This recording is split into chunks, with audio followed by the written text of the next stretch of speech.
Agad naman nagsagawa ng rescue operation ang mga otoridad sa mga residente ng Kawit, Cavite na natrap sa baha. Mula sa Kawit, Cavite, nakatutok live si Dante Perelio. Dante. Yes, Mel, ginulat nga itong mga taga-Kawit, Cavite kaninang umaga nang rumagasa ang tubig sa kanilang mga bahay at ayon nga sa kanila ay ngayon lang daw naranasan ang ganito katinding baha.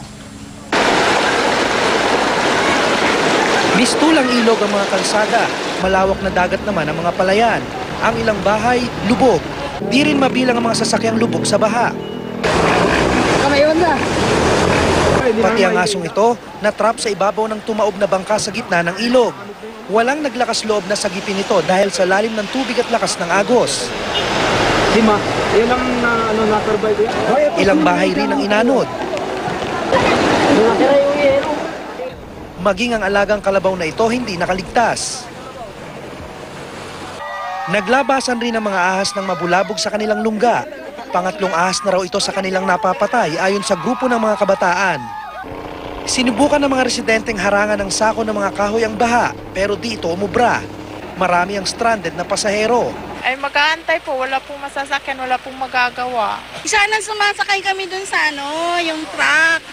Eh kaso, ang way naman nila papuntang Noveleta, kami Bacoor.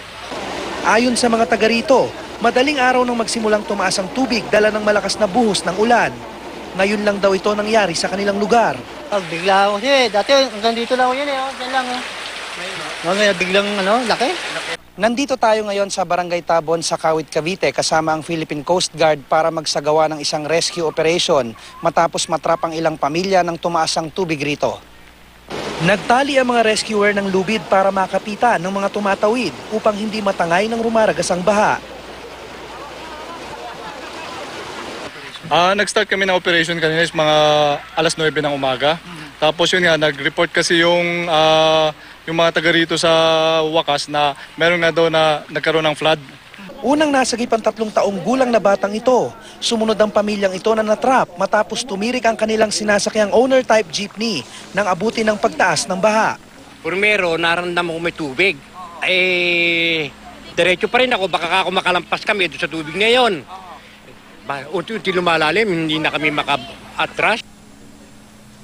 Mel, pagkagat nga ng dilim ngayong gabi ay pansamantala munang tigil ang operasyon ng mga nagre-rescue pero kinabukasan ay magpapatuloy raw ito hanggat hindi bumababa ang baha rito. Balik sa'yo, Mel.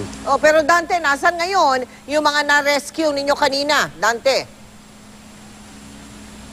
Mel, yung iba ay pansamantala munang dinala doon sa mga barangay health centers at yung iba naman ay pansamantalang nakikituloy ngayon sa kanilang mga kaanak na naandun sa medyo mas matataas na lugar, Mel. Tingnan naman natin kung ilan yung mga kababayan natin yan na in-evacuate, Dante? Mel, sa mga oras na ito ay wala pa tayong eksaktong bilang dahil ilang minuto pa nga lang o ilang oras pa nga lang ang natatapos nang tumiitigil itong operation, Mel.